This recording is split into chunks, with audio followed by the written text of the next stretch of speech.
Bien, bonsoir tout le monde et bienvenue à cette dernière réunion du Conseil territorial de l'année. Je vais commencer par faire l'appel. Donc, Monsieur Xavier Lédé est présent. Madame Marie-Hélène Bernier est absente et a laissé procuration à Dimitri Lédé. Monsieur Francis Matignon est absent et a laissé procuration à Monsieur Sylvain Gréau. Madame Marie-Angèle Aubin. Présente. Madame Alexandra Quetel. Présente. Monsieur Maxime Dessouche est absent, a laissé procuration à Bettina Cointre. Madame Bettina Cointre. Présente. Madame Pascale Minaro est absente et a laissé procuration à Monsieur Jonas Brun. Monsieur David Blanchard. Présent. Madame Mélissa Leik. Présente. Monsieur Olivier Gréau. Présent. Monsieur Dimitri Lédé. Présent. Monsieur Jonas Brun. Présent. Monsieur Fabrice Quérard. Présent. Madame Micheline Jacques. Présente. Monsieur Rudy Laplace est absent et a laissé procuration à Alexandra Quetel. Madame Cécile Tessier. Présente. Monsieur Sylvain Gréau. Présent. Et donc Madame Diana Bourrel. Présente. Bien, donc le quorum est atteint. Il nous faut désigner un ou une secrétaire de séance. Est-ce que nous avons des volontaires? Marie-Angèle, c'est bon pour tout le monde? Donc Marie-Angèle, secrétaire de séance. Vous avez dû recevoir la liste des décisions juridictionnelles et celle des contentieux qui vous a été envoyée par mail le 24 décembre. La liste des délibérations du CE prises entre le 8 octobre et le 12 novembre qui vous ont été envoyées via la CABOX. Et enfin, l'avis du CSCE qui a été saisi le 11 décembre 2025 et qui a émis des avis sur les points numéros 3 et 4 et qui vous ont été envoyés aujourd'hui le 29 décembre. Donc, pour commencer l'ordre du jour, nous avons l'approbation de 3 PV, ceux de la réunion du 18 septembre, celui de la réunion du 23 octobre et celui de la réunion du 10 novembre. On va commencer par le 18 septembre. S'il y a des questions ou des commentaires? S'il n'y en a pas, je vous propose de passer au vote. Le vote est ouvert.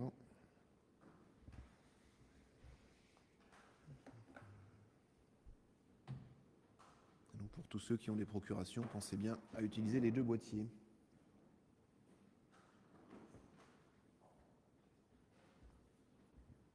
Bien, donc avec 16 voix pour et 2 abstentions, le point est adopté.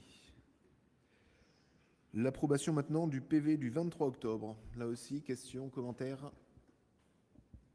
Alors je vous propose de passer au vote. Le vote est ouvert.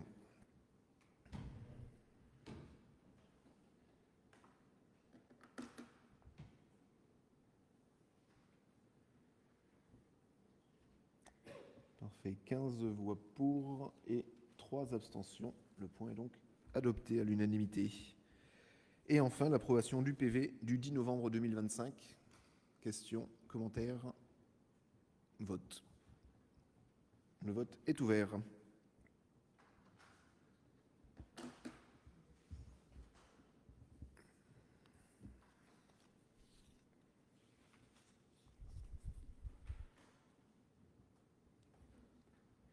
« 17 voix pour et 1 abstention. Le PV est donc adopté à l'unanimité. » Bien, le premier point donc, à l'ordre du jour concerne l'installation d'un nouveau conseiller territorial. Donc, en cette période de Noël, nous avons la joie d'avoir Diana Bourrel sous le sapin qui nous rejoint aujourd'hui. Donc, bienvenue à toi, Diana. Donc, comme vous le savez, Romaric Magra a démissionné il y a quelque temps et donc, conformément au texte, c'est Diana qui a été sollicitée et qui a répondu favorablement. Je te passe la parole si tu veux nous dire quelques mots, Diana. Merci, Monsieur le Président, Mesdames, Messieurs les élus. J'arrive à vos côtés en cours de mandat. Il me semble important de dire avec clarté ce que je crois pouvoir apporter et dans quel esprit. Tout d'abord, en vous remerciant pour le travail déjà accompli. Ensuite, pour exprimer la volonté de m'intégrer pleinement au travail en cours au sein des commissions dans lesquelles je serai appelée à siéger. Un engagement que, quel que soit le moment où il est appelé à s'exercer, demeure un engagement. Pour l'honorer, je m'inspire d'une conviction simple. On ne résout pas un problème avec le même regard que celui qui l'a fait naître. Les défis d'aujourd'hui exigent de l'écoute, de l'humilité et la capacité de voir autrement. L'engagement public n'est pas une affaire de privilège ou de statut, c'est une responsabilité envers nos aînés, les familles, les jeunes, et envers ceux qui vivront demain avec les conséquences de nos décisions.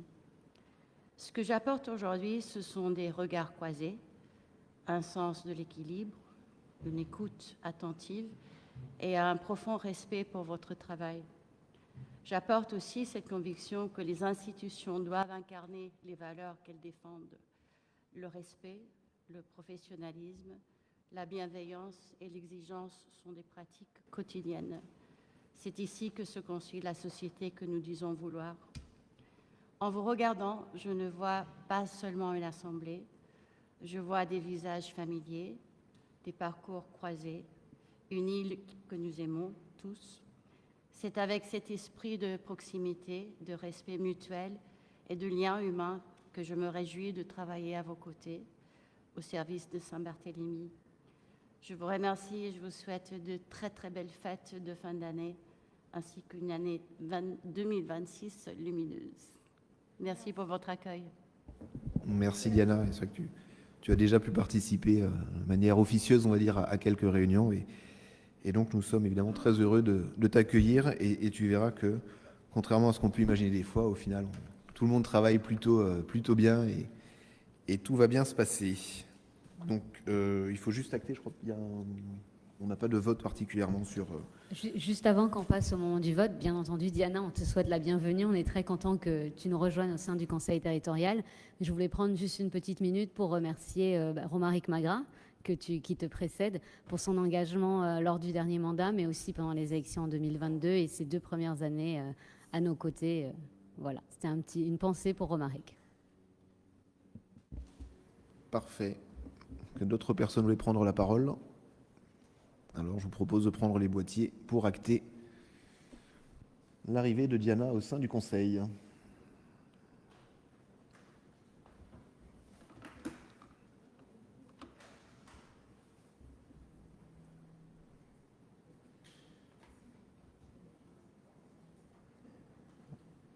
C'est une aventure qui commence bien, tu fais l'unanimité. Alors, nous passons au point suivant qui concerne la modification de la constitution des commissions intérieures de travail et d'études. Donc voilà, on avait retardé un petit peu parce que comme Diana nous rejoignait pour faire un ensemble avec les arrivées de Diana et de Silver et donc remplacer dans les commissions par rapport aux places qui avaient été libérées et après échange avec les 2 élus concernés. Donc est-ce qu'il y a des questions ou des commentaires ?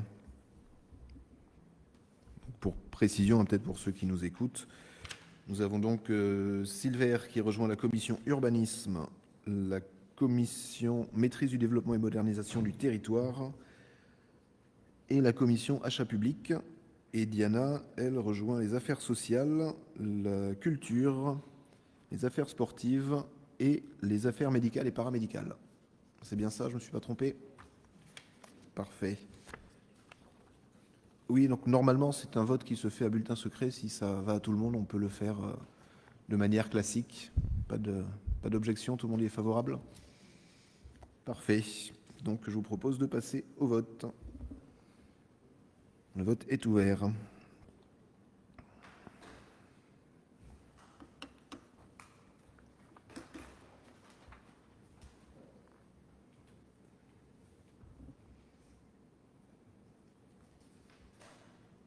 Alors, avec 17 voix pour et 2 abstentions, le point est adopté à l'unanimité. Le 3e point à l'ordre du jour concerne l'adoption du règlement de service de l'assainissement non collectif. Donc, comme nous avons la chance, il me semble, d'avoir Franz dans la salle, plutôt que je vous fasse un long discours pour expliquer tout ça, je pense qu'il est tout adapté et plus que compétent pour nous présenter ce travail sur lequel il a penché avec d'autres services, évidemment. Alors peut-être le temps qu'on récupère le micro, on a un avis du CSCE, donc je vais quand même vous le lire en attendant.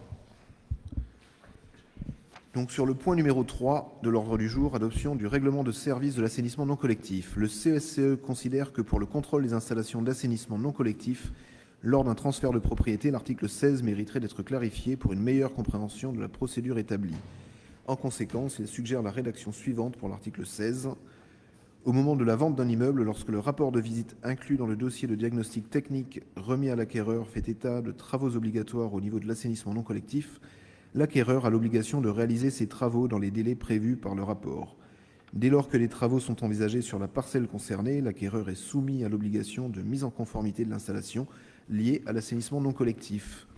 Préalablement à la réalisation des travaux, l'acquéreur est tenu de présenter le projet d'assainissement non collectif au SPANC.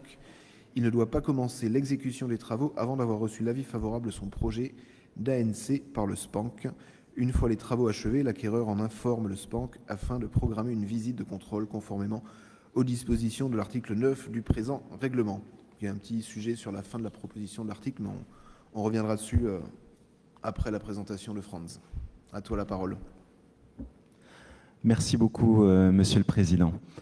Mesdames et Messieurs les élus, chers habitants de Saint-Barthélemy, je tiens tout d'abord à vous remercier parce que le document qui est aujourd'hui présenté au Conseil territorial est le fruit d'un travail entamé il y a de nombreuses années par ceux qui m'ont précédé au service d'assainissement. Je pense à Madame Sophie Durand-Oliveau et à Jonas Brun qui avaient déjà forgé une base solide pour l'assainissement non collectif de la collectivité, mais également tous les professionnels de l'assainissement et du bâtiment qui m'ont permis justement d'acquérir l'expérience et toutes les subtilités de la manière de réaliser les assainissements par rapport au contexte local de Saint-Barthélemy.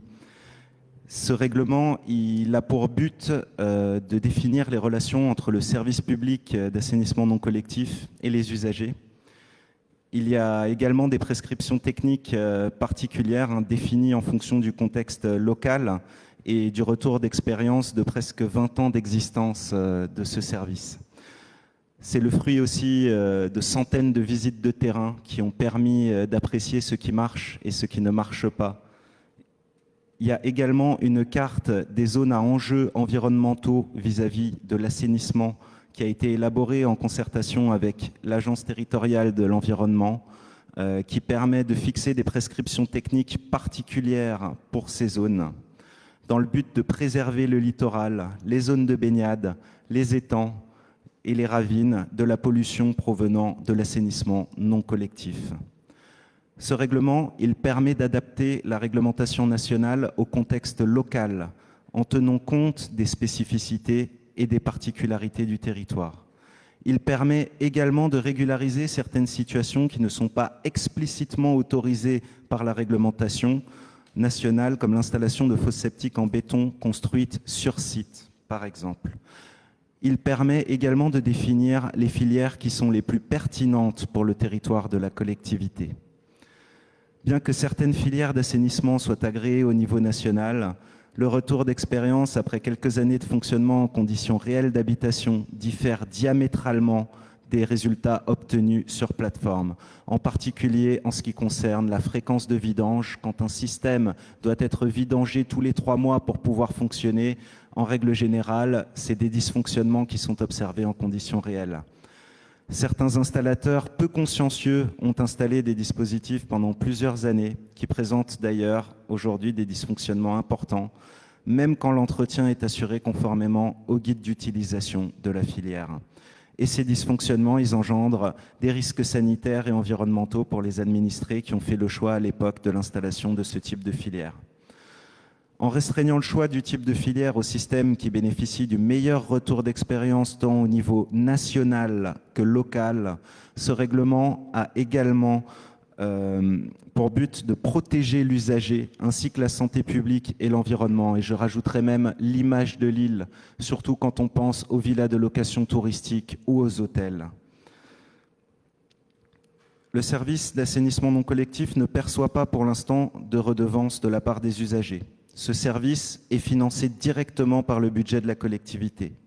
La partie redevance et paiement n'a donc pas été traitée dans le présent projet de règlement de service. C'est également une décision politique qui permet le succès depuis tant d'années du service d'assainissement non collectif, contrairement à beaucoup de services dans l'Hexagone où il y a des levées de boucliers des associations de consommateurs. Ici, ça se passe plutôt bien et de manière consensuelle depuis l'existence du service. Ce règlement, il permet aussi de clarifier les règles applicables sur le territoire de la collectivité, en regroupant dans un seul document les références au texte de loi en vigueur, ainsi que les prescriptions techniques particulières au contexte local. Ce qu'il faut savoir, c'est que pour l'assainissement, c'est toujours très compliqué de différencier ce qui dépend de l'environnement, qui est du domaine de la collectivité, de ce qui dépend de la santé publique, qui reste du domaine régalien, donc de l'État. Ce règlement, il viendra renforcer l'action du service public d'assainissement non collectif et sécurisera d'un point de vue juridique les actes, courriers et procédures qui émanent de ce service. Je vous remercie. Merci beaucoup Franz pour cette présentation. Est-ce qu'il y a des questions ou des commentaires sur ce qui vous a été dit et ce qui vous a été présenté dans les documents? Dimitri? Bonsoir à tous et à toutes, pardon. Moi, j'ai une question pour Franz. Moi, c'est toujours pareil, hein. On a mis beaucoup de réglementations depuis qu'on y est arrivé sur cette mandature. Qui est censé faire respecter cette réglementation? Est-ce que c'est toi ou c'est sur ordre du président? Merci Dimitri pour ta question. Effectivement, c'est pertinent de se poser la question des lois. S'il n'y a pas des fonctionnaires et agents pour les faire appliquer, ce service a 20 ans d'existence. Donc, il y a eu depuis 20 ans des personnes qui se sont chargées de faire appliquer cette réglementation, de traiter les plaintes des administrés. Aujourd'hui, cette partie a été transférée au service environnement qui a été créé. Donc, il vient s'inscrire comme une brique fondamentale de la politique environnementale de la collectivité. Et au-delà de l'environnement, c'est la santé environnementale, c'est la salubrité publique qui est en jeu. Il y a un recrutement qui est en cours. Normalement, d'ici fin mars, un contrôleur viendra renforcer les équipes pour justement venir permettre de mettre en pratique ce règlement. Mais du coup, je suis vraiment désolé, mais ça, pour compléter ta réponse et surtout pour être au bout de ma question, la personne, même si vous embauchez un contrôleur, ce contrôleur donc fait son travail, il va contrôler. Donc il établit un rapport. On est d'accord ? Ce rapport, qui c'est qui le met à bout? Le conseil exécutif donc doit décider par rapport à ce rapport si cette personne doit être sanctionnée ou non. Alors, dans le chapitre 4, articles 20 et 21, les sanctions sont clairement définies. Et ce qu'il faut savoir, c'est que ces sanctions, elles existaient déjà avant la création de ce règlement de service. Elles étaient... C'est exactement là où je voulais en venir. Merci, Franz. Donc, clairement, on a mis des sanctions, là on les a notées, mais ces sanctions existent déjà. Donc, pour être appliquées, quelque part. Alors, c'est là tout l'intérêt d'avoir ce règlement de service, c'est qu'il vient préciser le domaine d'application de ces sanctions par rapport à l'assainissement non collectif.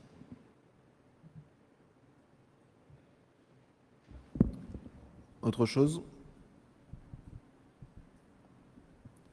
Alors, je vous propose de passer au vote.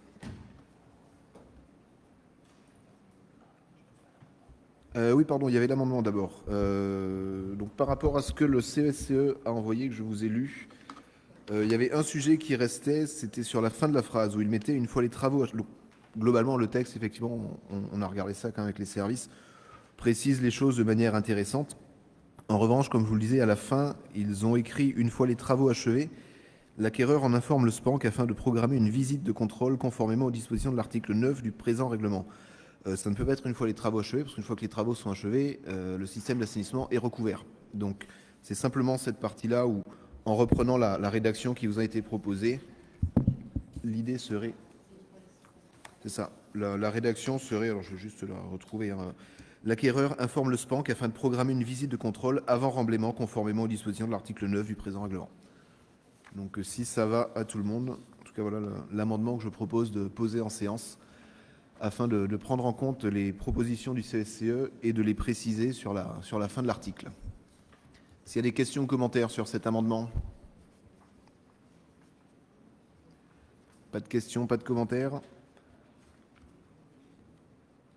Alors, le temps de préparer l'ordinateur.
Parfait, donc nous passons au vote de l'amendement. Le vote est ouvert.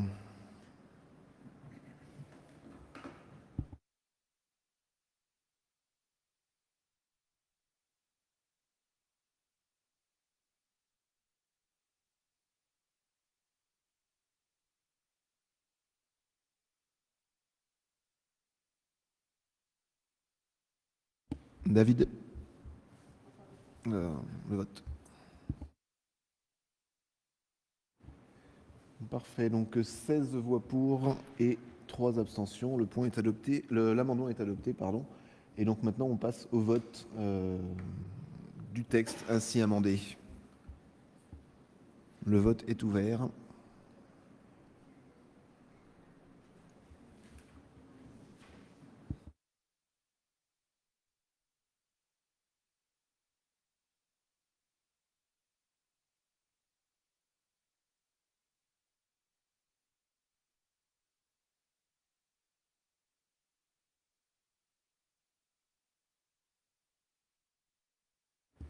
Bien, 17 voix pour, 2 abstentions. Le texte est adopté à l'unanimité.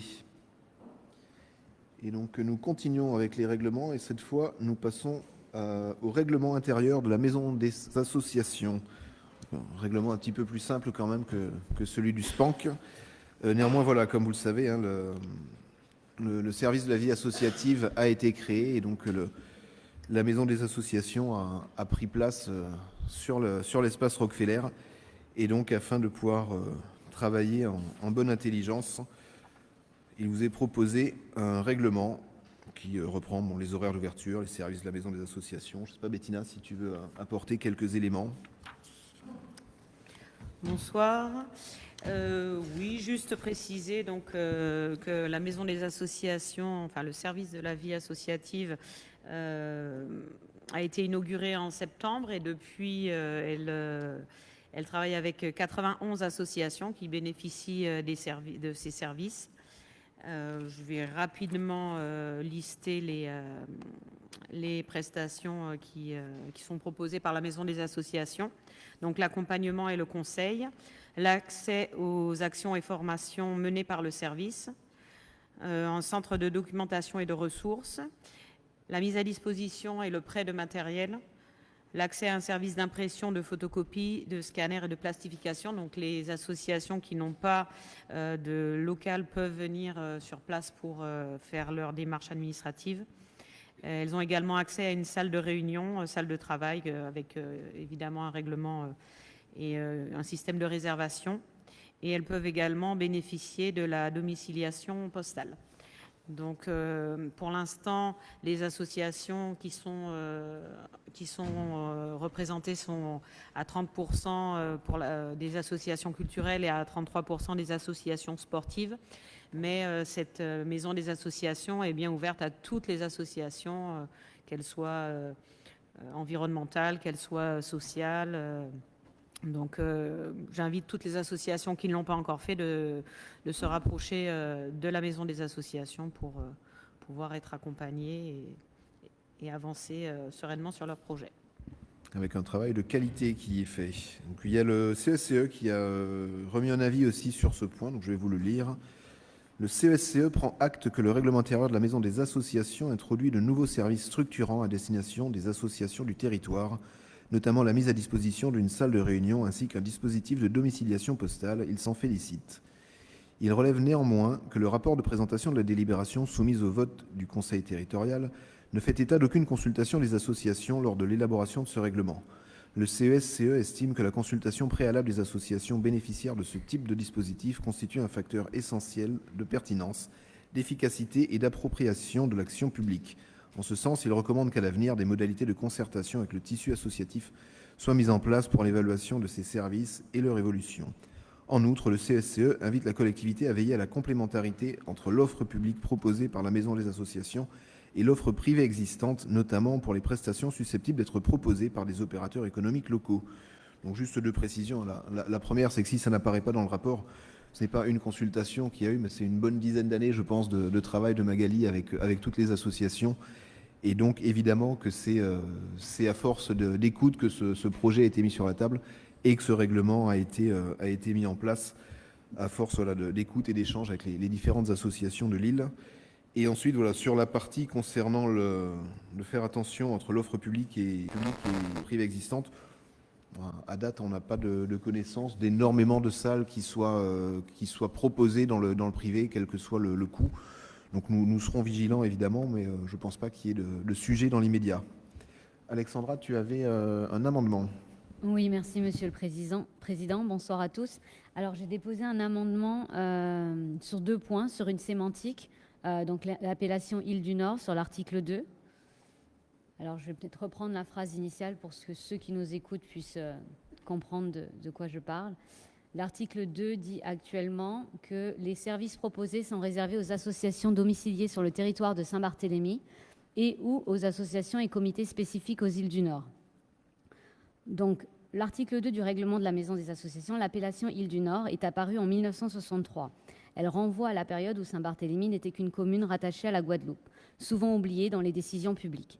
Depuis, l'obtention de notre statut de collectivité a marqué un tournant majeur, celui de la reconnaissance de Saint-Barthélemy en tant que territoire singulier, au même titre que Saint-Martin.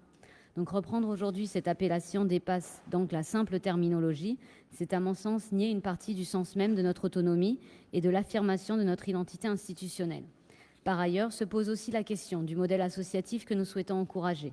Les échanges avec Saint-Martin enrichissent bien entendu nos pratiques sportives, culturelles et citoyennes, et nous devons bien évidemment les maintenir.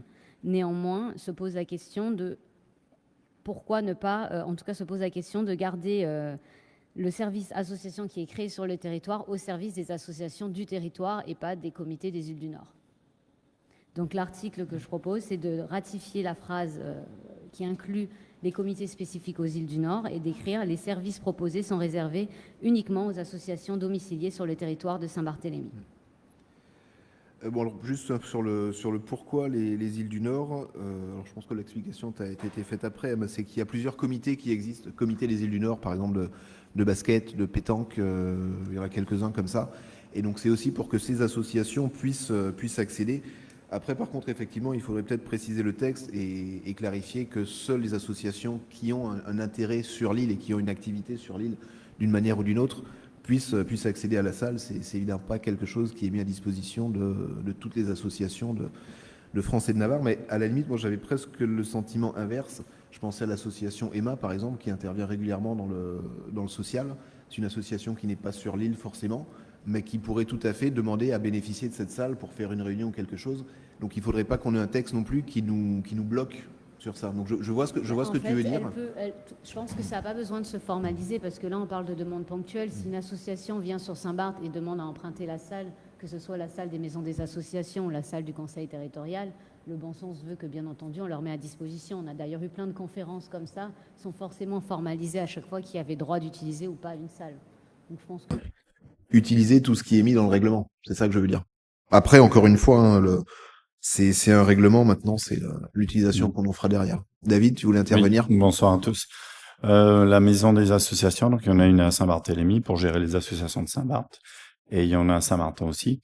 Maintenant, c'est vrai que les comités, ils peuvent se déplacer, donc ils peuvent avoir besoin des salles au niveau de Saint-Barthélemy. Donc, je crois qu'il y a le il y a le tir à l'arc, il me semble, qui voulait créer une association. Ils se sont rapprochés du CTOS pour ça. Donc, il y a le CTOS aussi. Au niveau des demandes, donc des subventions que tu parlais, Alexandra, les subventions, donc au niveau notamment de la commission sport, on aide en subvention pour les jeunes. Donc, tout ce qui est adulte peut passer par les comités directement. Donc, c'est pour ça qu'on subventionne aussi les comités qui puissent eux redispatcher pour faire quand ils ont des sélections à faire, des choses comme ça, adultes notamment. Donc, c'est pour ça qu'il y a une subvention aussi au niveau des comités qui est faite.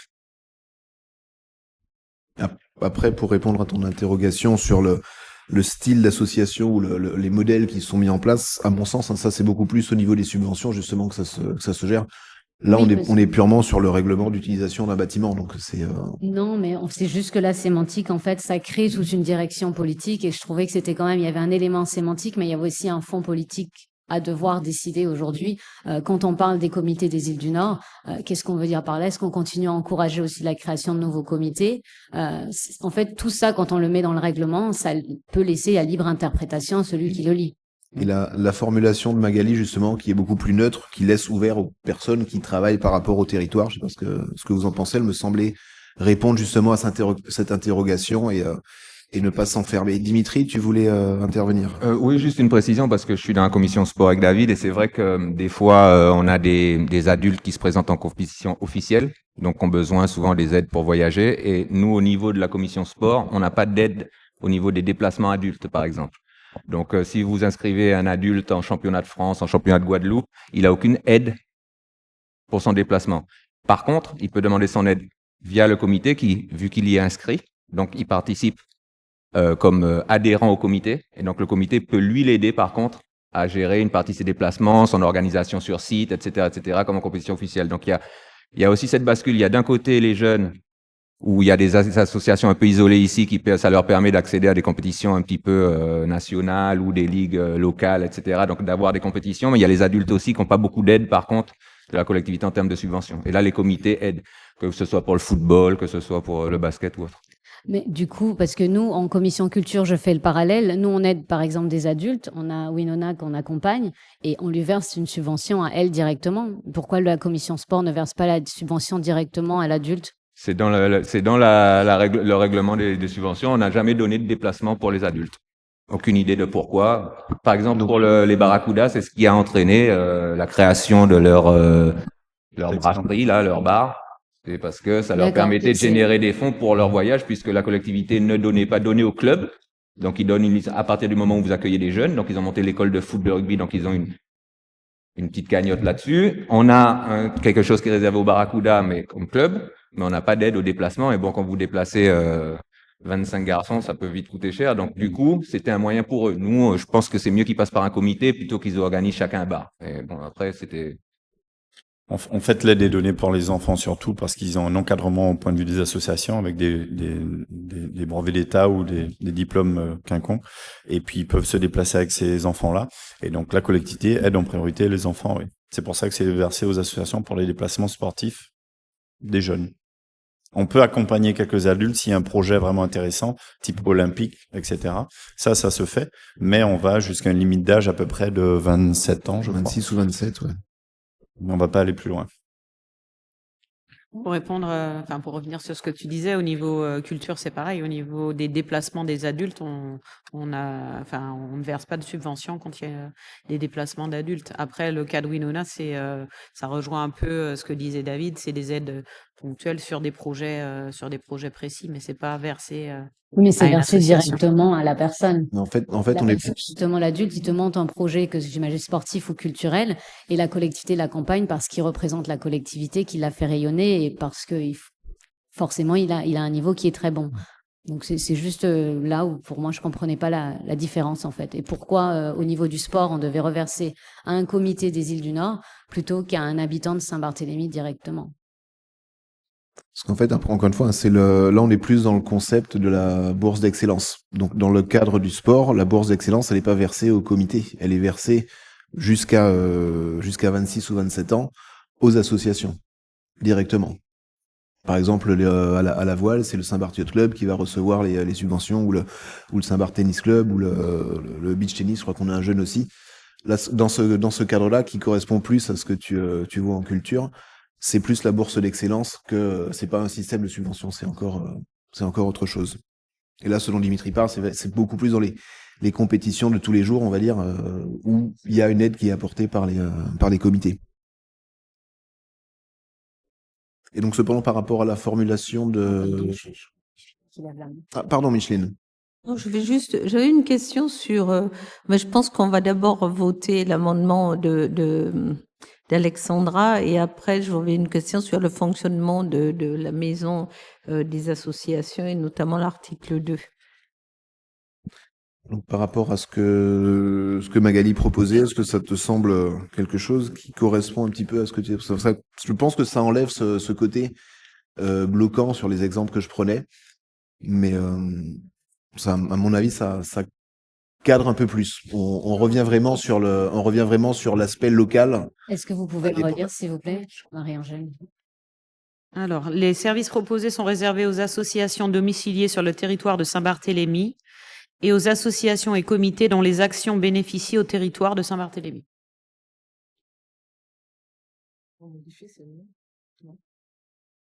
Oui, c'est bon.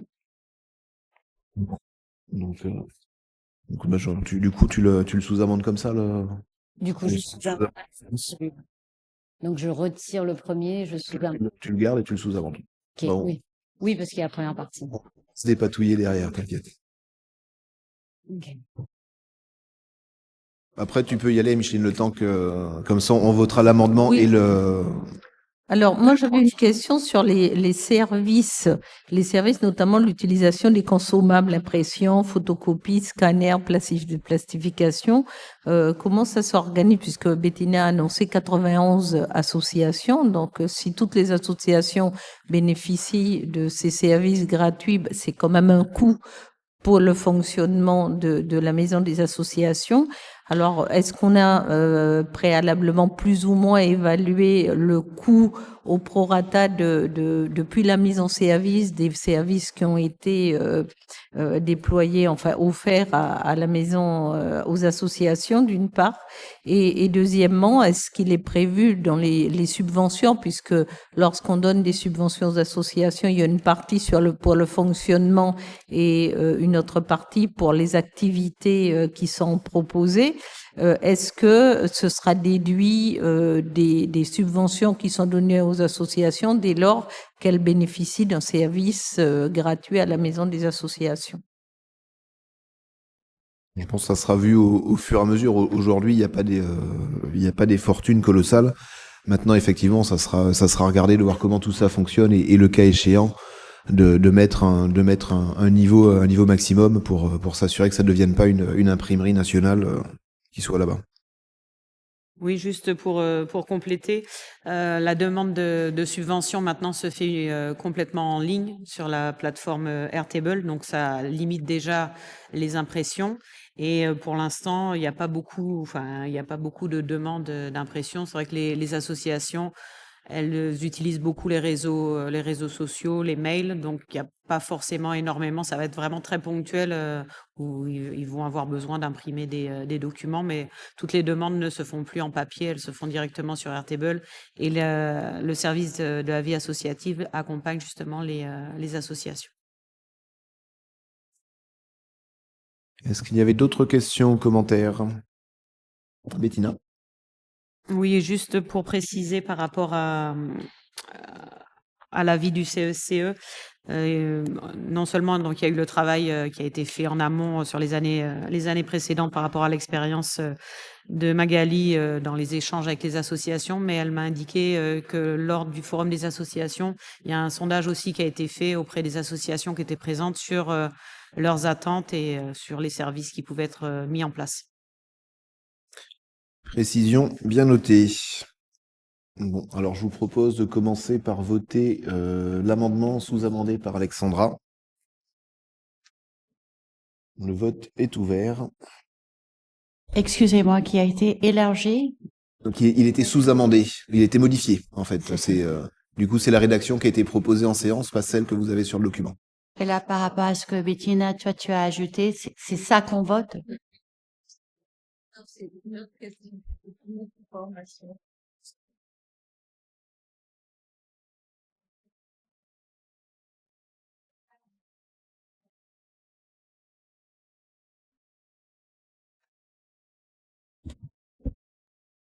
Parce qu'en fait, Bettina a précisé le rapport, en fait, on le vote pas. C'est vraiment le rapport de présentation, et donc c'est sur ça qu'elle a apporté les précisions, mais c'est pas le texte qui est voté à la fin.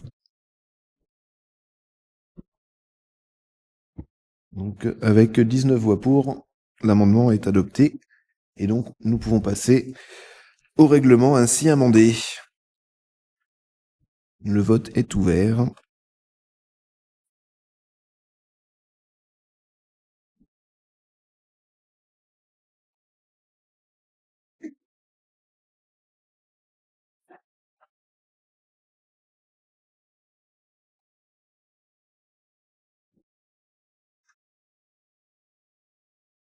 « 19 voix pour, le règlement est adopté à l'unanimité. »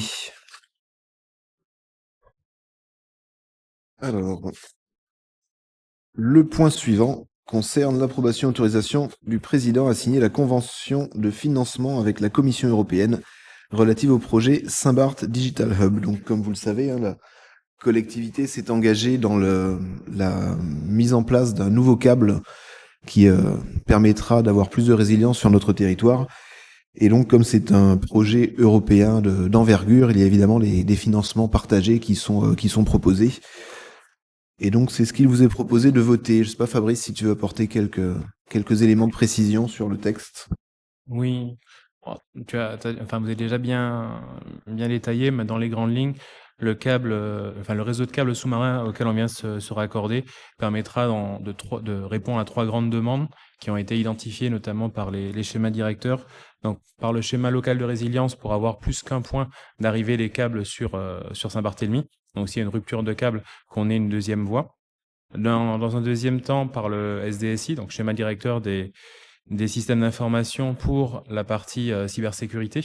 Donc, si on a plusieurs câbles et qu'il y a une attaque qui arrive par un, on peut passer par l'autre. Et de la même manière que si on prend l'analogie avec un tuyau de plomberie, il est plus facile de se protéger d'une attaque par saturation avec un plus gros tuyau qu'un petit qu'on a actuellement. Et enfin, en dernier lieu, par rapport aux SDUN, donc schéma directeur des usages et services numériques, qui permet en fait de pouvoir offrir une meilleure qualité de réseau aux différents opérateurs de Saint-Barthélemy. Et sans rentrer dans tous les détails techniques, on a eu un sujet sur l'aspect juridique. C'est ce qui fait que ça a mis un petit peu de temps à arriver. La décision, en tout cas, a mis un peu de temps à arriver. Et pourquoi on le vote maintenant? Donc, on est sur un projet total qui est à 14,6 millions et le financement européen viendrait à 5,2 millions, soit ce qui reste un reste à financer à 9,4 millions au niveau de la collectivité qui a déjà commencé à être utilisé. Voilà, et pour rappel, pour ceux qui nous écoutent, c'est un projet qui avait été validé au budget de 2025 avec la création d'une APCP sur ce sujet. Est-ce qu'il y a des questions ou des commentaires? Est-ce que vous avez tous lu attentivement toutes les pages de la Convention? Juste une petite question. Bon, visiblement, les délais n'avaient pas été respectés. On a failli perdre les sous. À quoi est dû ce souci de délai? Parce que c'est vrai que l'Union européenne, les fonds européens sont très, très, très précis. On peut très facilement perdre des subventions alors que la France finance largement pour que les collectivités puissent bénéficier de fonds sur des projets bien précis. Alors, c'est majoritairement lié en fait à la propriété du câble, à la portion de câble pour être exact. Orange, qui est le porteur du projet Célia, nous a vendu ce qu'on appelle un usage exclusif du câble. Donc, c'est équivalent à être propriétaire du câble, mais juridiquement, on n'est pas propriétaire. Et dans le cas présent, on ne pouvait pas recevoir un financement en fait, si on n'est pas propriétaire du câble. Donc, il a fallu faire quelques petits arrangements et pas mal d'allers-retours avec la Commission européenne pour arriver à trouver une solution qui puisse convenir à tout le monde. D'où comment dire, le délai assez court pour pouvoir valider. S'il y a d'autres questions, alors nous pouvons passer au vote. Le vote est ouvert.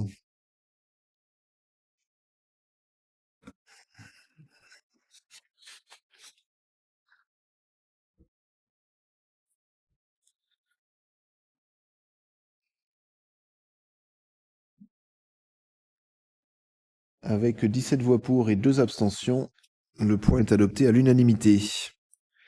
Le point suivant, le numéro 6, concerne le marché de travaux 23 MA02 et la construction de l'espace Rockefeller.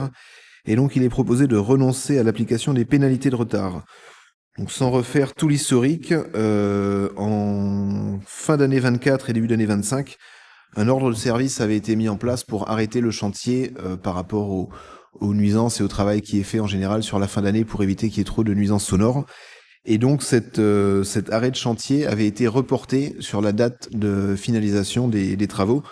Or, il s'avère qu'on ne pouvait pas modifier la date et que du coup, il y a un dépassement qui a été constaté et que pour que nous puissions ne pas pénaliser les entreprises qui, au final, étaient bien dans les temps qu'on leur a impartis, mais pas dans les temps administrativement prévus, il faut que le Conseil territorial puisse statuer sur ce point parce que la commission de marché public et d'appel d'offres ne peut pas le faire elle-même. Est-ce qu'il y a des questions ou des commentaires? Alors, s'il n'y en a pas, je vous propose de passer au vote.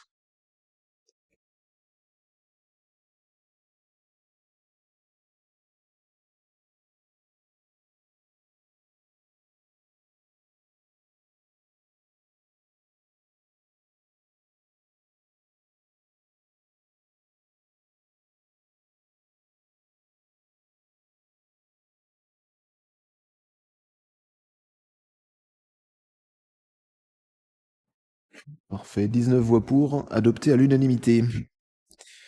Le point suivant concerne la mise en demeure d'acquérir les parcelles AY 55, 88, 89 et 90 faisant l'objet de l'emplacement réservé numéro 16 du règlement de la carte d'urbanisme. Donc c'est un sujet qui n'est pas tout neuf. Donc la collectivité s'était vue proposer l'étang de petits cul-de-sac et une série de terrains il y a un temps certain maintenant.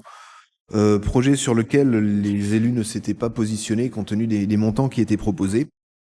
Par la suite, nous avons été sollicités par une agence immobilière qui avait récupéré l'exclusivité sur la vente pour savoir si nous étions intéressés ou non, avec un prix légèrement plus important que ce qui était proposé au départ. Là aussi, évidemment, il n'y a pas eu d'accord sur les prix proposés. Néanmoins, vu qu'il y a un emplacement réservé, la collectivité doit se positionner et donc c'est pour ça que les éléments vous ont été apportés.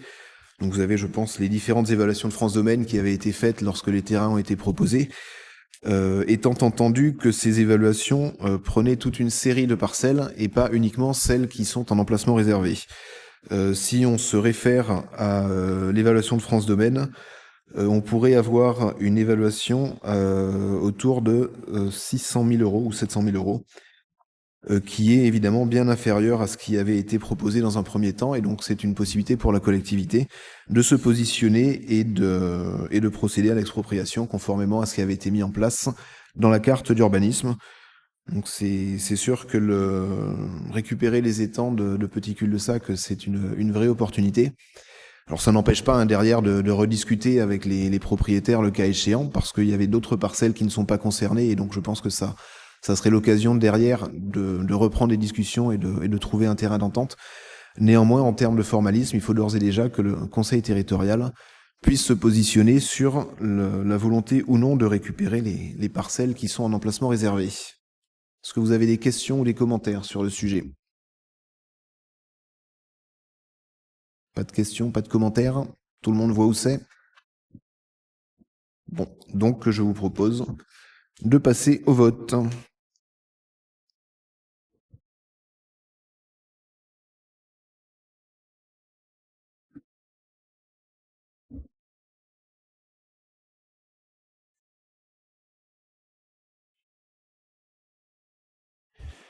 Donc il y a 18 votes exprimés. Pascal Minaro ne prend pas part au vote et le point est adopté à l'unanimité avec 18 voix pour. Nous passons au point numéro 8 qui concerne la modification du tableau des emplois. Donc plusieurs éléments. Il y a des créations de postes d'une part et des modifications de postes d'autre part. 3 créations de postes. Un gestionnaire administratif à temps complet au sein de la direction de la circulation et des transports, groupe de fonction B3, adjoint administratif territorial minimum à rédacteur territorial maximum. Donc c'est vrai qu'il y a pas mal de textes qui ont été rajoutés au sein du service, donc beaucoup plus de contrôle, beaucoup plus de réglementation à faire appliquer, d'examens, etc. Donc ça nécessite d'avoir un peu plus de monde sur les bureaux.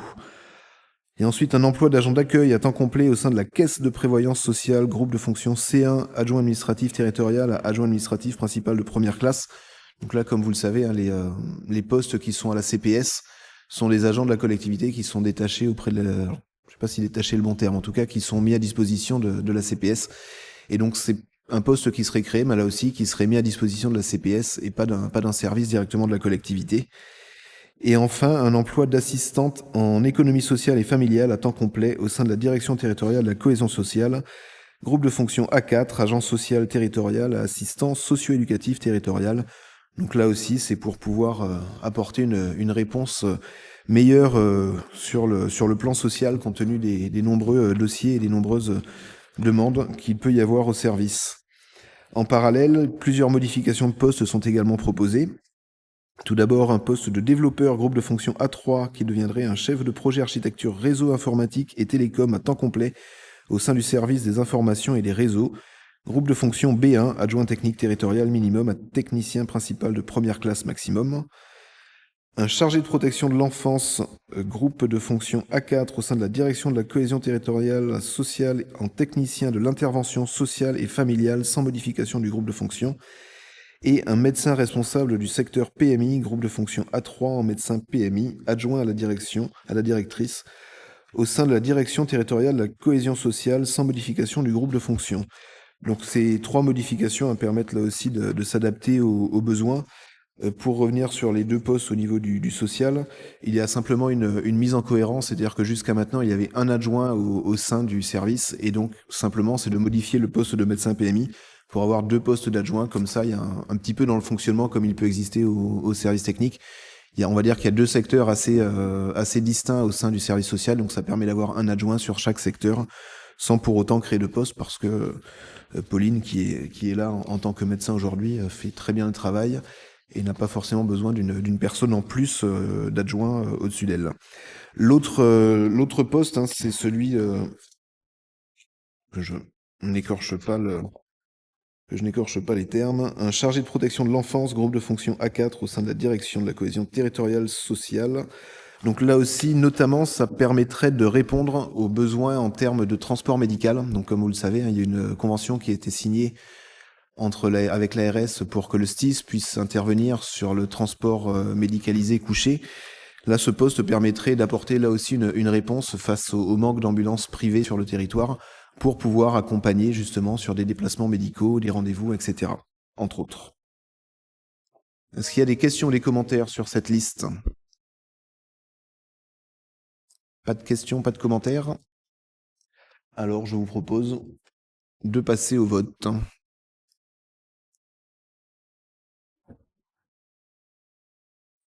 Le vote est ouvert.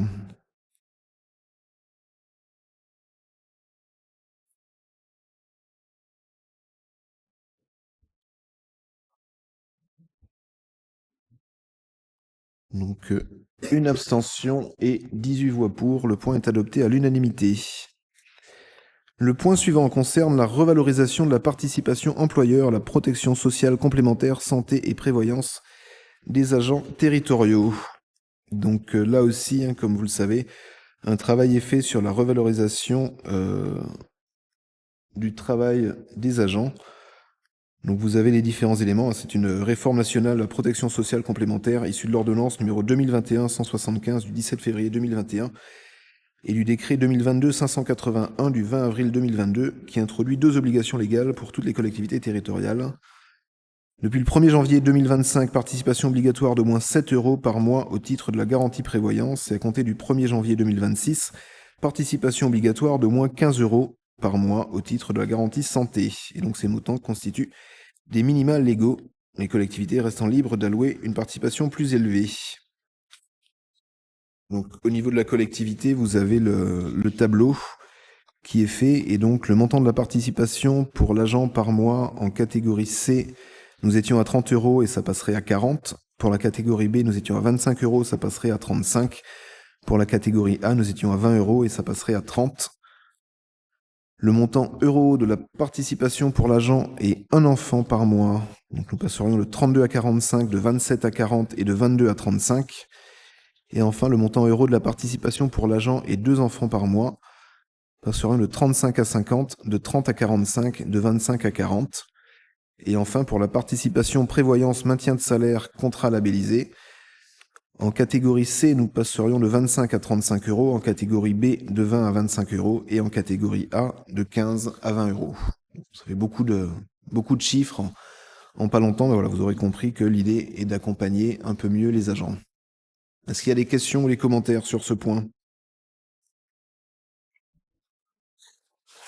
Vous êtes tous toujours sur la dinde de Noël.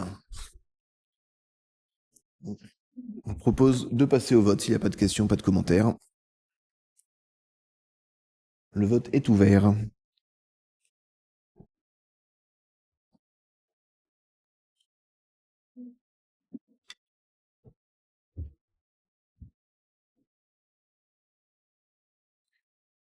Avec 19 voix pour, le point est adopté à l'unanimité.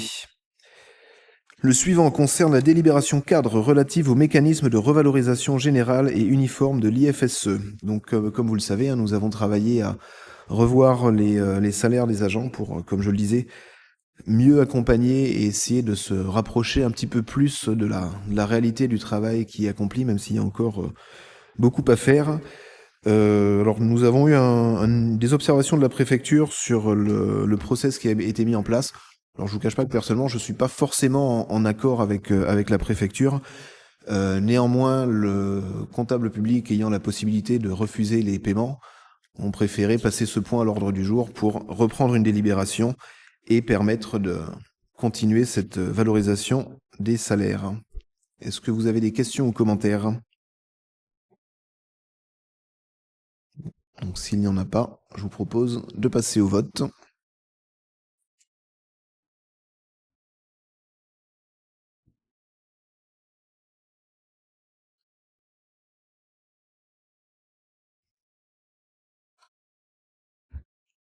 Alors, je ne l'ai pas précisé, mais évidemment, tous ces points sont passés en CST et les membres ont systématiquement donné un avis favorable à l'unanimité.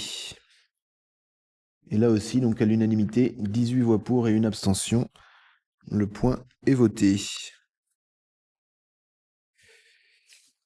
Nous avons maintenant, comme tous les ans, la décision modificative budgétaire numéro 3 à faire passer, donc qui est pour le coup, hein, contrairement à la précédente, on va dire très administrative, et elle permet juste de régler les derniers ajustements à faire afin de finir l'année. Et la collectivité qui a notamment instauré le compte épargne-temps par la délibération du 15 octobre 2010 au bénéfice des agents titulaires et contractuels doit mettre à jour par rapport aux jours épargnés et qui peuvent être indemnisés à partir du 16e jour inscrit sur le CET. Donc, pour information, les montants réévalués au vu des jours inscrits sur le CET des agents répartis par catégorie. Catégorie A, 59 475 €, B, 43 443 €, C, 92 345,80 €. Voilà, qu'est-ce que nous avions d'autre? Le montant de provision à constituer, calculé selon la méthode adaptée par la délibération 2018-083 CT du 14 décembre 2018, pour l'exercice 2025, s'élève à 1 755 835,08 €. Après déduction des admissions en non-valeur et des créances éteintes produites par le comptable, 140 604,13 €, le montant à prévisionner s'établit finalement à 1 615 230,95 €. Ensuite, à la fin de l'exercice comptable et budgétaire, la provision constituée s'élève à 1 014 041,66 €. Celle-ci doit être ajustée pour atteindre la somme d'1 615 230,95 €, représentant une dotation complémentaire de 601 189,29 €. Est-ce que tout ça est suffisamment clair? Pas de sujet particulier. Donc, je vous... Président, j'aurais juste Michel.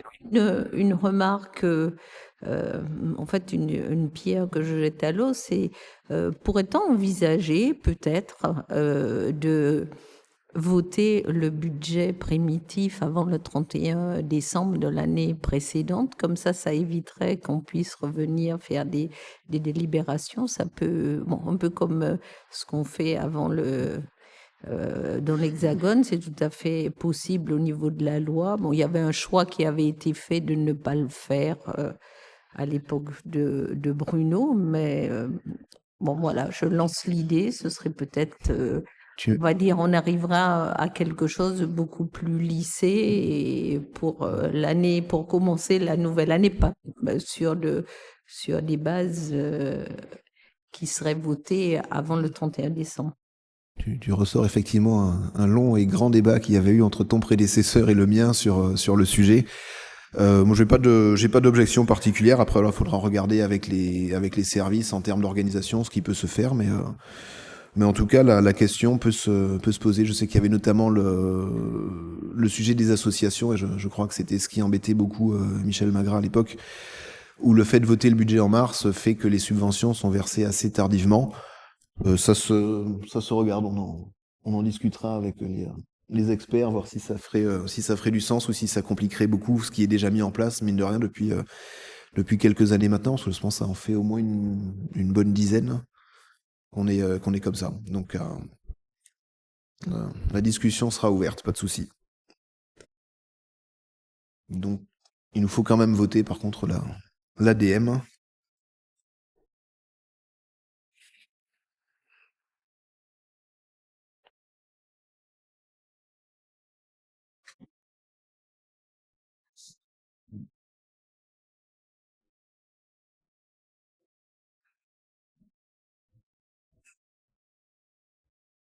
Avec 19 voix pour, le point est adopté à l'unanimité.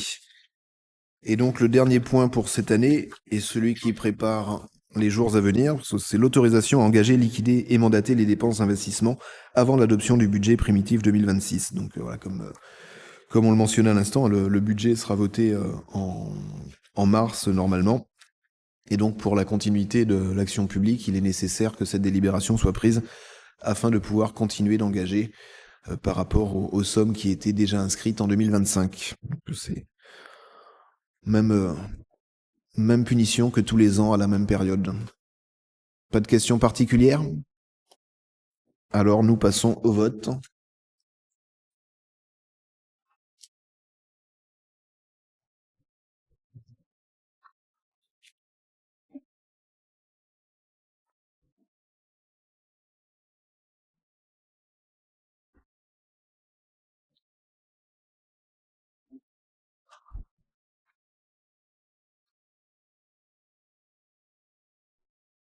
Parfait, 19 voix pour, le point est adopté à l'unanimité. Et donc c'était le dernier point à l'ordre du jour pour ce soir. Donc il ne me reste plus qu'à remercier tout le monde pour votre présence tout au long de l'année et ce soir encore.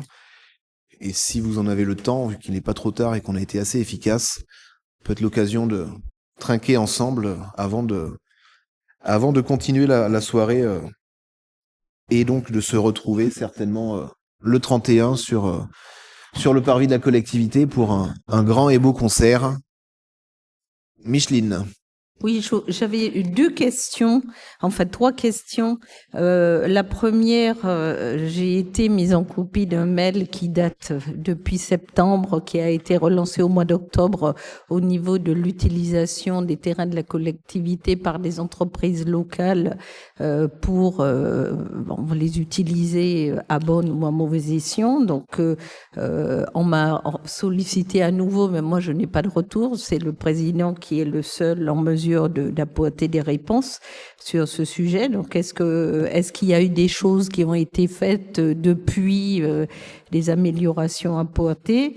La deuxième question concerne le mail que nous avons reçu et c'est une problématique qui me semble très très grave. C'est le non-respect de la réglementation avec les chiens sur les plages d'une part et des chiens qui sont quand même relativement agressifs d'autre part. Donc, qu'est-ce qu'on peut mettre en place? Qu'est-ce qu'on met en place pour pallier à ce phénomène, parce que cela nous avait été évoqué lorsqu'on est allé à Lorient. Il y avait eu un problème sur la plage de Lorient, maintenant sur la plage de Saline, et à partir du moment où on commence à s'attaquer, ne serait-ce qu'à des animaux, mais malgré tout, cela montre, si c'était un enfant, je pense que la situation aurait été différente.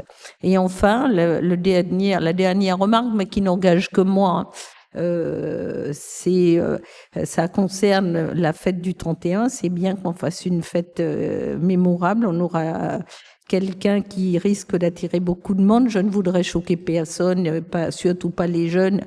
Mais quand on parle de sécurité, quand on parle de problèmes de narcotrafic et tout ce qui va, et qu'on invite un certain Kalash, diminutif de Kalachnikov, à venir à fêter et réveillonner, est-ce qu'on a prévu un système de sécurité adéquat? Parce qu'on sait pertinemment, et j'entends les bruits qui circulent de venue de plusieurs milliers de personnes des îles alentours. A-t-on prévu un système de filtrage? A-t-on prévu des mouvements de foule, anticiper les mouvements de foule? Et je ne vais pas vous cacher que, bon, peut-être le fait que je sois à Paris et que nous sommes dans un contexte, ici c'est très très loin du contexte mondial, mais il y a quand même des mesures qui sont vraiment très très importantes. Il y a 3 personnes qui se sont fait attaquer au couteau dans un métro, une ligne que j'ai l'habitude de prendre. On a aussi à la Madeleine un sacristain qui s'est fait attaquer. Donc on n'est pas à l'abri. Et en Guadeloupe, à Sainte-Anne, lors de l'inauguration de la ville de Sainte-Anne, des illuminations, 19 personnes blessées par un fou furieux qui a décidé de foncer sur la foule. Donc même si nous sommes loin, nous sommes dans un contexte un peu plus privilégié, mais nous ne sommes pas à l'abri de difficultés, et il y a quand même une certaine inquiétude. Donc voilà, je voulais savoir si toutes les mesures avaient été prises pour pouvoir assurer une sécurité maximale des habitants et des visiteurs qui viendront pour fêter le 31 décembre. Alors pour revenir sur la première question, hein, oui, les démarches ont été faites dès les signalements faits. Donc il y a des mises en demeure qui ont été mises en place. Il y a des terrains où potentiellement c'est aussi des fois la collectivité qui a donné des accords sur ses propres chantiers pour pouvoir, le temps du chantier, entreposer. Mais donc tout ça est suivi notamment par la direction des services techniques pour s'assurer que chacun respecte les règles. Ensuite, sur le 31 décembre, je sais pas, il y aura certainement du monde qui va venir effectivement de l'extérieur. Je suis pas sûr qu'on ait des milliers de personnes qui arrivent, parce que simplement les capacités d'accueil de l'île font que il y a quelques traversiers entre Saint-Barth et Saint-Martin, mais qui peuvent amener une centaine de personnes. Et sur l'aérien, je pense que les billets d'avion sur cette période étaient vendus bien avant l'annonce du concert. Néanmoins, effectivement, les gens peuvent venir par leurs propres moyens, de bateau ou autre. Mais je pense que ça sera relativement limité. Après, sur les aspects purement sécuritaires, effectivement, on vit dans un monde où il se passe plein de choses. Il y a quelques jours de ça, on nous a demandé si il fallait annuler ou non la cérémonie de Hanouka sur les quais de la collectivité, parce que quelques jours avant, à Bondi Beach, il y avait eu un drame qui s'était passé. Personnellement, je pense pas qu'il faille tomber là-dedans. Par contre, évidemment, il faut faire attention, et c'est pour ça qu'encore ce matin, il y avait une réunion de sécurité en vue du concert du 31 décembre qui s'est tenu avec la collectivité, les services de la collectivité, de la préfecture, la gendarmerie, la SNSM, où voilà, tout le monde était présent autour de la table. Je sais que encore aujourd'hui, les services techniques étaient en train de regarder comment renforcer le barriérage pour s'assurer que voilà, qu'il n'y ait pas de barrière qui puisse tomber sur un mouvement de foule ou quoi que ce soit. On a doublé, je crois de mémoire, les effectifs de sécurité privée par rapport à ce qui se fait d'habitude. On a également 8 personnes de la sécurité civile qui viennent. On a regardé à faire en sorte qu'il y ait beaucoup plus de BNSSA, donc par rapport au risque, on va dire, de se trouver à proximité de l'eau pour sécuriser au maximum. Donc les mesures sont prises. La circulation a été également réfléchie, et toute la zone de la pointe ici à partir à partir de la rue des Marins, de mémoire si je me trompe pas de nom de rue, est fermé à la circulation, à l'exception de la navette ou de quelques des riverains évidemment. Donc voilà, il y a quand même toute une série de mesures qui ont été prises. On n'est jamais à l'abri de tout, mais en tout cas, le nécessaire a été fait dans les règles de l'art pour que ça se passe au mieux. Cécile. Oui, j'en profite juste pour répondre s'il y avait une troisième question, effectivement, qui concernait les chiens. Ouais, c'était les chiens dont je voulais parler. Mais vas-y.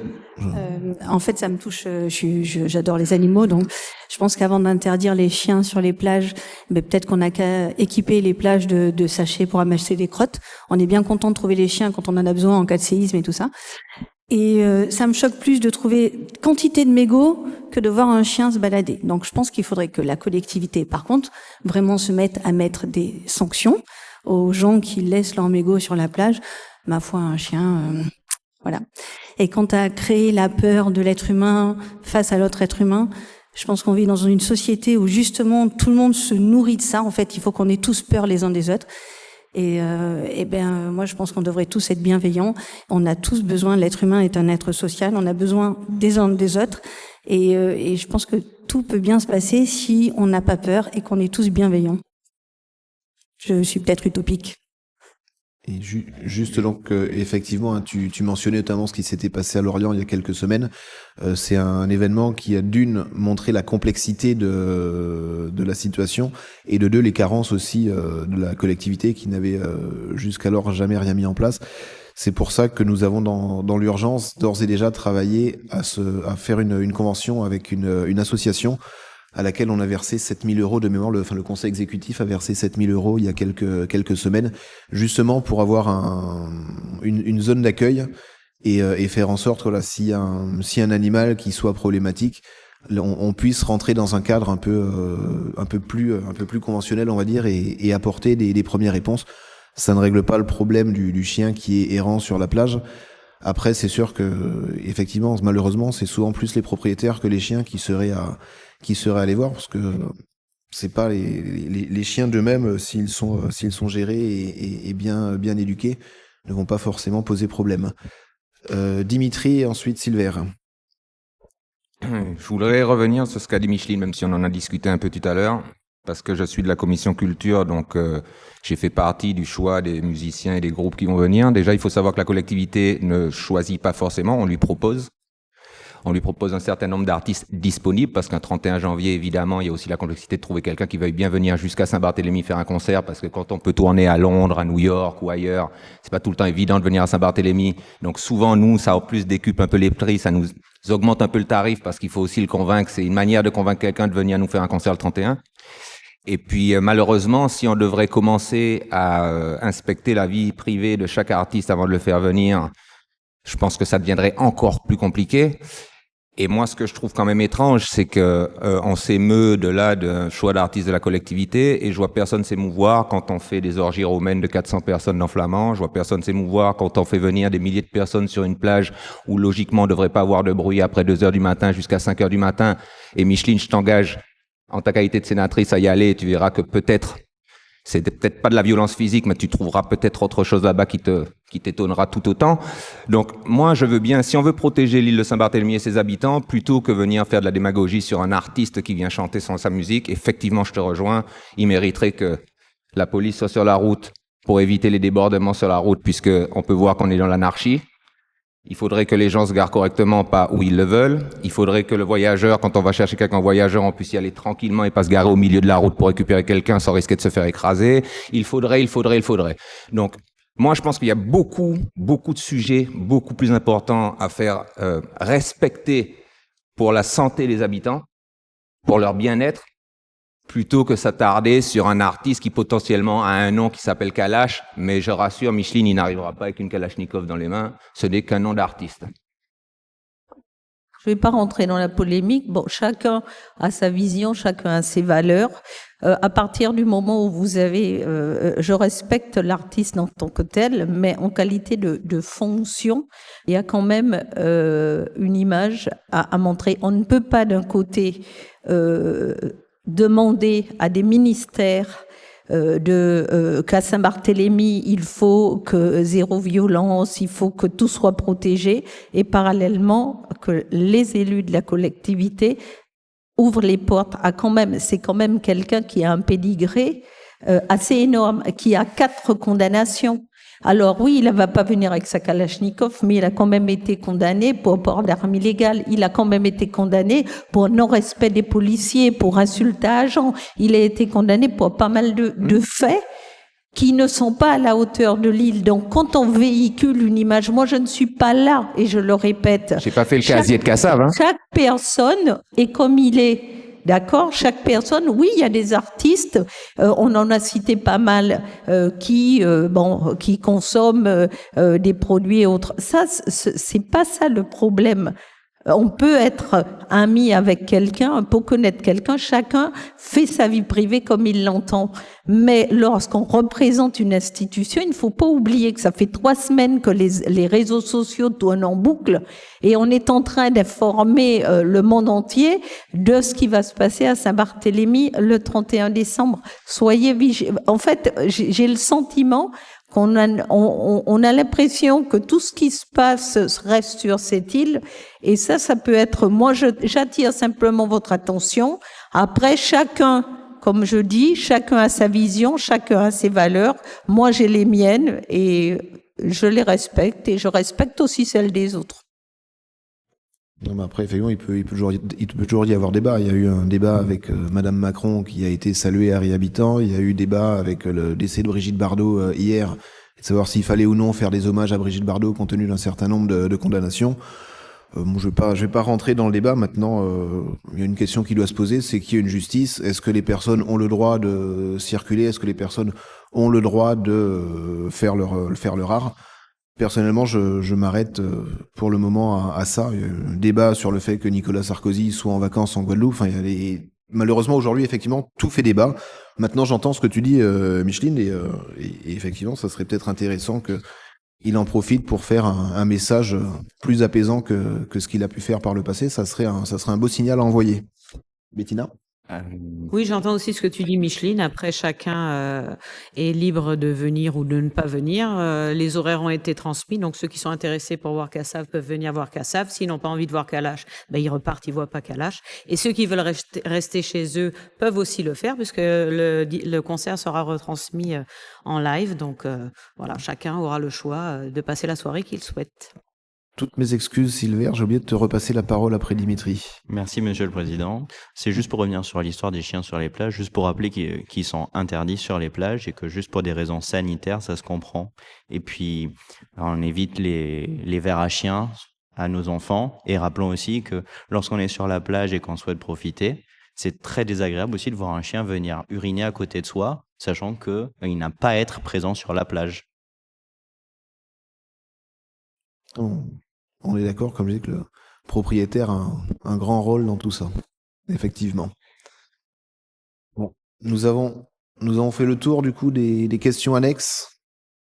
Donc du coup, si le champagne n'est pas trop chaud, je réitère l'invitation à partager un verre. Et merci à tous ceux qui nous ont écoutés et passez de bonnes fêtes.